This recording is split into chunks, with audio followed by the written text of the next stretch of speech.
Bismillahirrahmanirrahim. Assalamualaikum warahmatullahi wabarakatuh. Setelah Allah SWT memberikan izin untuk dibangkitkannya manusia dari kematiannya di hari kiamat, orang-orang pun bangkit dari kuburnya dalam keadaan kepala yang berdebu dan tanpa alas kaki. Mereka datang sebagaimana ketika mereka dilahirkan, tanpa berpakaian, kemudian mereka berkumpul di Mauqif. Matahari pun sangat dekat dari kepala mereka, hanya sebatas 1 mil jaraknya. Maka mereka pun merasa sangat kehausan. Pada saat tersebut, mereka sangat membutuhkan seteguk air yang dapat menghilangkan dahaga mereka. Di saat itulah Allah SWT menampakkan telaga di bumi mahsyar. Telaga dengan air yang mengalir, minuman yang sangat melegakan, tegukan yang melepaskan dahaga. Alangkah beruntungnya orang yang dapat meneguh dari air telaga tersebut, di mana semua orang sangat membutuhkan minuman yang dapat melepas kehausan di hari yang sangat panas dan penantian yang sangat lama tersebut. Ketika seseorang telah meminumnya, dia tidak akan pernah merasakan haus selama-lamanya. Maka tegukan selanjutnya akan diharapkan oleh manusia bukan untuk menghilangkan dahaga lagi, tetapi untuk merasakan kenikmatan minum dari air telaga tersebut. Imam Muslim meriwayatkan dalam sebuah hadis sahihnya dari Anas bin Malik radhiyallahu anhu bahwasanya dia berkata, pada suatu hari ketika Rasulullah SAW sedang bersama kami, beliau pun memejamkan mata beliau sekejap, kemudian mengangkat kepalanya dengan tersenyum. Kami kemudian bertanya, apa yang membuatmu tertawa wahai Rasulullah? Beliau menjawab, unzilat aliyya anifan surah. Tadi telah diturunkan sebuah surat atasku, yaitu surat Al-Kautsar yang berbunyi, Inna a'tainakal kautsar fasalli lirabbika wanhar inna syani'aka huwal abtar. Sungguh kami telah memberimu wahai Muhammad Al-Kautsar, maka laksanakanlah salat karena Tuhanmu dan berkorbanlah sebagai ibadah dan mendekatkan diri kepada Allah. Sungguh orang-orang yang membencimu dialah yang terputus dari rahmat Allah. Kemudian beliau kembali bersabda, Atadruna mal kautsar? Tahukah kalian apa itu Al-Kautsar? Para sahabat menjawab, Allah dan Rasulnya yang lebih tahu.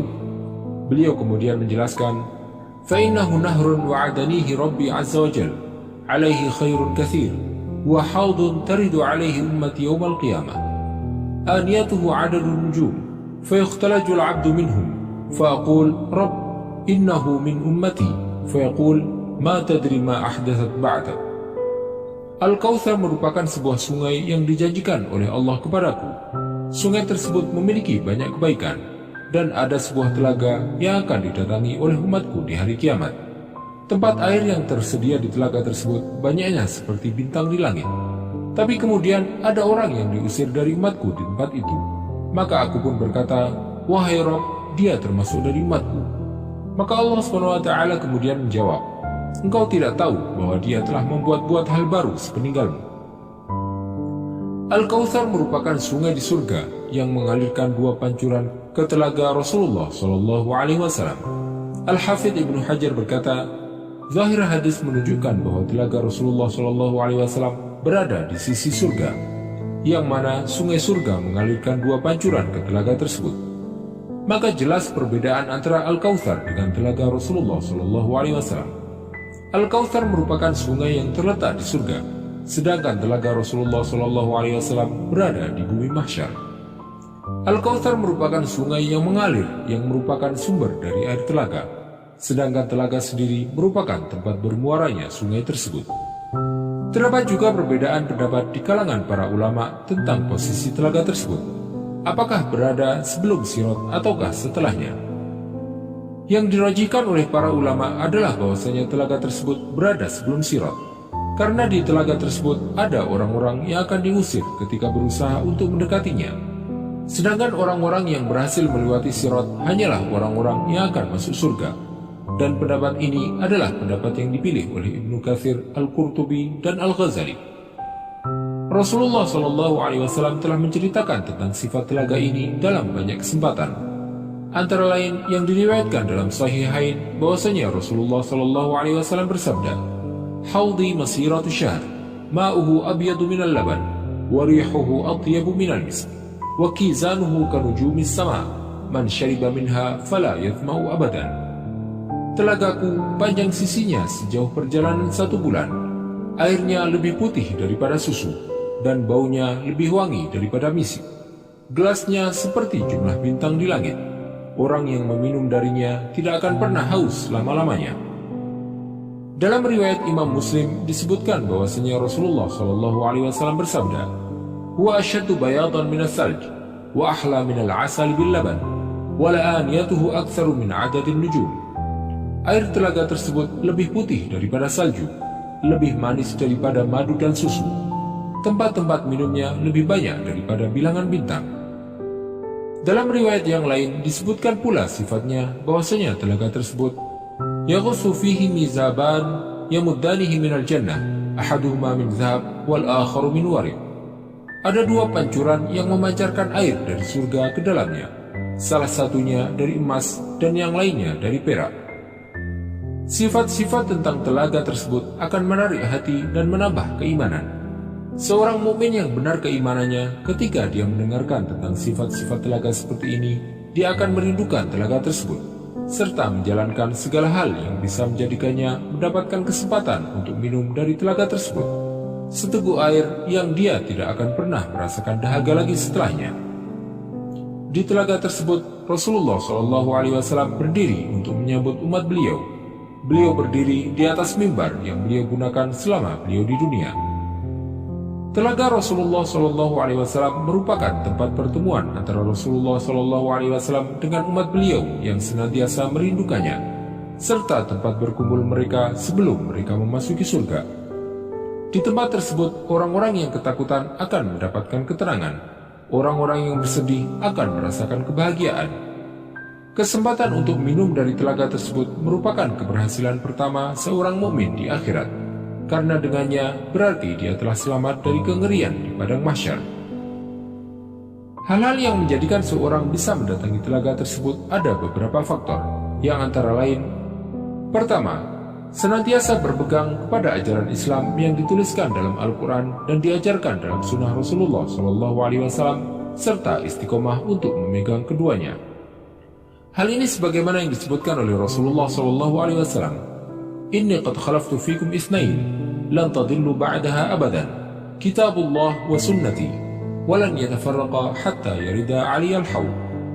Aku telah meninggalkan 2 hal untuk kalian, yang kalian tidak akan tersesat selama-lamanya selama kalian berpegang kepada keduanya, yaitu kitabullah dan sunnahku. Keduanya tidak akan pernah berselisih sampai datangnya ke telagaku. Di antara hal lain yang menjadikan seseorang dapat mendatangi telaga adalah bersabar atas kekurangan yang dia dapati selama di dunia, dan bersabar agar tidak berlomba-lomba dalam mengejar dunia.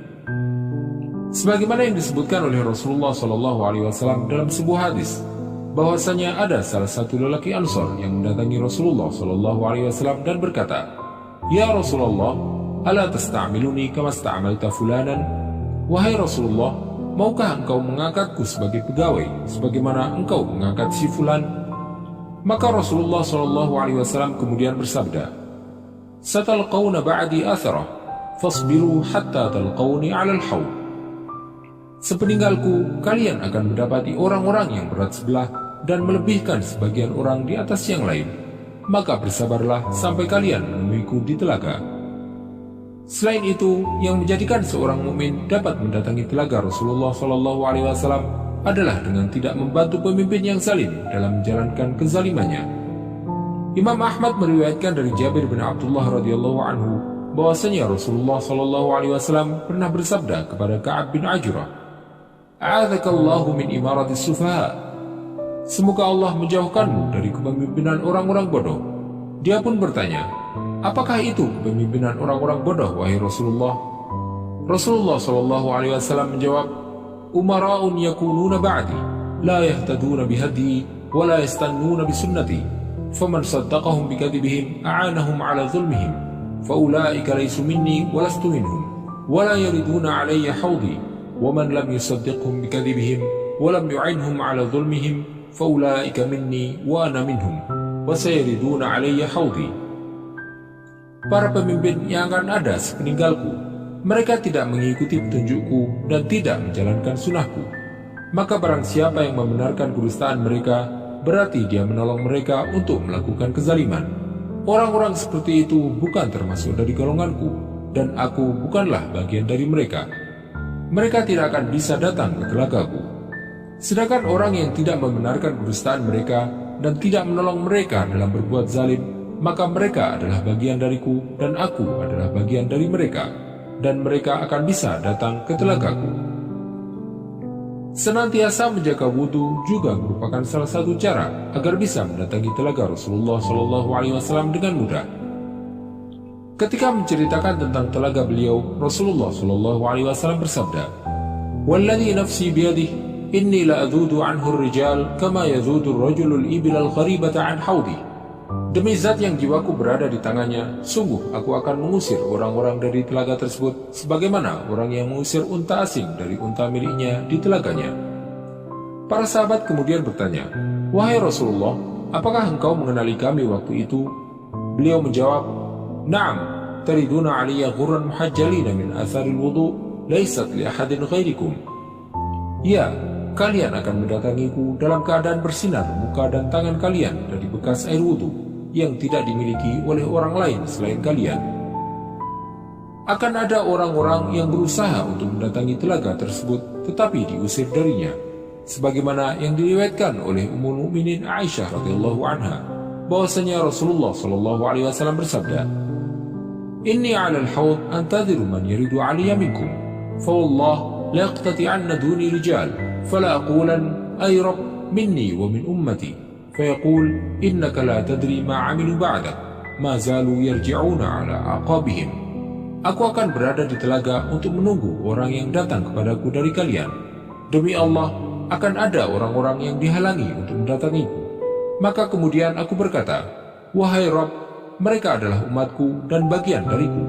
Maka Allah SWT berfirman, "Engkau tidak tahu apa yang telah mereka lakukan sepeninggalmu. Mereka telah mundur ke belakang." Siapa sajakah mereka itu dan kenapa mereka diusir dari telaga Rasulullah SAW?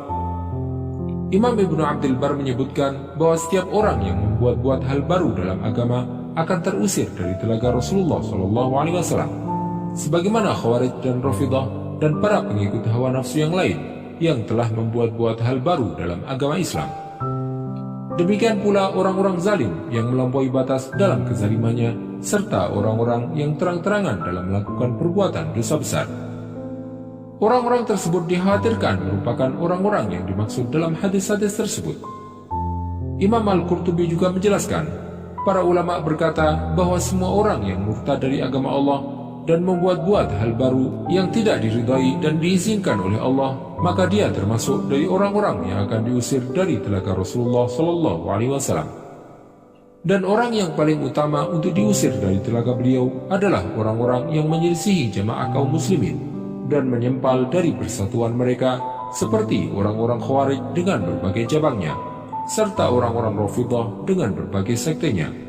Begitu pula dengan orang-orang zalim yang melampaui batas dalam kezalimannya, dan juga orang-orang yang terang-terangan dalam melakukan perbuatan dosa besar, serta meremehkan perbuatan maksiat. Apakah yang telah kita siapkan agar bisa mendatangi telaga Rasulullah SAW? Serta apakah yang telah kita lakukan agar kita bisa bertemu dengan Nabi sekaligus pemberi syafaat kita, Muhammad SAW, di telaga beliau yang hanya bisa didatangi oleh orang-orang beriman yang benar-benar tulus dalam keimanannya dan berpegang teguh dengan ajarannya. Wallahu ta'ala alam, wa sallallahu wa sallam wa baraka ala sayyidina Muhammadin wa ala alihi wa sahbihi ajma'in. Jika Anda menyukai video ini, silakan klik tombol like dan juga subscribe channel ini sebagai bentuk dukungan kepada kami untuk menyajikan video-video bermanfaat lainnya kepada Anda. Dan jangan lupa bagikan kepada orang lain agar video ini dapat memberikan manfaat lebih luas bagi kaum muslimin. Wassalamualaikum warahmatullahi wabarakatuh.